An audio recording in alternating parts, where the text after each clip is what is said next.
Welcome to The Explainer. Today we are diving into a huge choice that's facing all of us, and it's all about the future of work.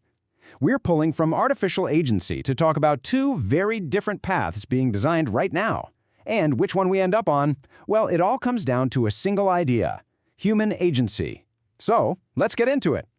First, to really get this, I want to tell you a story about a woman named Maya. She's a super successful, really respected senior product manager at a big tech company. And when her company rolled out this new AI workflow system, she was genuinely excited. She thought it was going to make her even better at her job. And at first, the AI was incredible. I mean, it optimized her roadmaps, it drafted all her status updates. Her productivity just went through the roof. Leadership was absolutely thrilled. But then, just 6 months into this seemingly perfect new system, she walked out.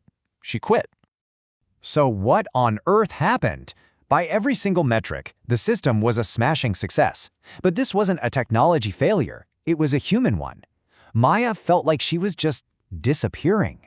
Her judgment, her intuition, that gut feeling she'd built over her whole career, it was getting dull.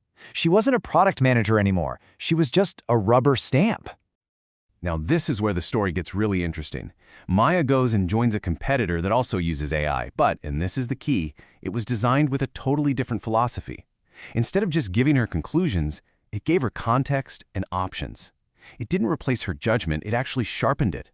The lesson here is so clear. It's the same technology, but you get these radically different outcomes, and it's all because of the design. Maya's story, it's not just about one person's job, right? It perfectly illustrates this fork in the road that we are all standing at right now. A choice that leads to two profoundly different futures of what it means to work. On one path, AI slowly, quietly replaces our ability to think for ourselves. We become what the source material calls biological rubber stamps, just clicking approve on things we don't even fully understand. But then there's the other path, the one where AI handles all the grunt work, freeing us up to focus on what humans do best: creativity, judgment, strategy, making us more capable than we've ever been. And this is the most important part to get. Neither of these futures is inevitable. Technology is not destiny. The future we end up with is going to be a direct result of the design choices we are making at this very moment, in the systems we're all building and adopting.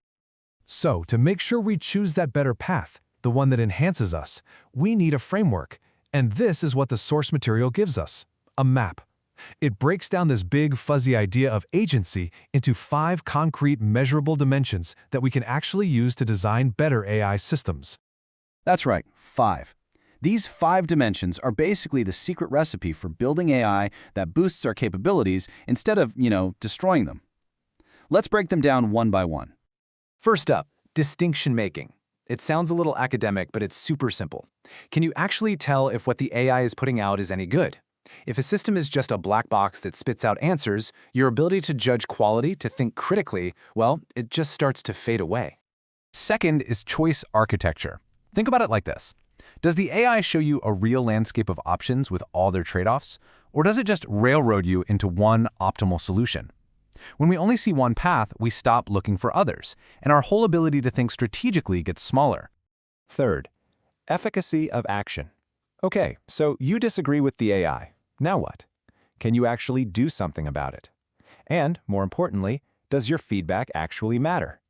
If it's a pain to override the system or your corrections just go into a void, you pretty quickly learn not to even bother. That's a really dangerous thing called learned helplessness. Fourth, we've got independence. And honestly, this one is huge. If the AI system went down tomorrow, could you still do your job? If the honest answer is no, or you're not sure, then that tool isn't just helping you, it's replacing your skill. It's making you dependent. And finally, number 5, authorship. At the end of the day, do you feel like you made the decision, or did you just click approve on what the AI came up with? Real ownership means you can stand up and defend the why behind a choice, not just the what. Okay, so what happens when we design systems that completely ignore these 5 dimensions? Well, we don't just stay the same, we actually enter this really dangerous, self-reinforcing downward spiral. This slide just lays it out perfectly. It starts so innocently, right? You get a helpful AI, so you use it more. Then you start practicing your own core skills less. After a while, your own ability starts to decline, but you might not even notice because the AI is covering for you. And pretty soon, you can't work without it. You become dependent. And then that dependency goes systemic, where the whole organization can't function if the AI has a bad day. It's what researchers call one of the great ironies of automation. So, all of this leads to the most important question of all. Which path is your organization on right now? We can actually use these ideas as a kind of litmus test for the AI tools that you are using at work today. So ask yourself this. In your workplace, is it easy to challenge what the AI says? Is that kind of dissent encouraged? Or is it just a whole lot easier to just go with the flow? This really tests that first dimension, distinction making. Next, think about the last AI-driven decision you approved. Could you, right now, explain the logic behind it to a coworker from scratch? Or are you basically just clicking approve on a recommendation from a black box? That really gets to that idea of authorship. And what about when you do push back? When you use your hard-earned expertise to correct the system, does it actually learn? Or do you find yourself having to make the exact same correction tomorrow and the day after that? This is the core of efficacy of action. This one is critical. Are you actually getting better at your job because of the AI? Is it like a teacher, helping you see new patterns and build new skills? Or is it more of a silent executor, just slowly letting your expertise fade away? That is the true measure of independence. And at last, maybe the most fundamental question of all. Do you feel like a professional whose judgment is valued and amplified? Or do you feel more like a cog in a machine, whose main job is just to keep that machine running? Because at the end of the day, this isn't really about technology. It's about us.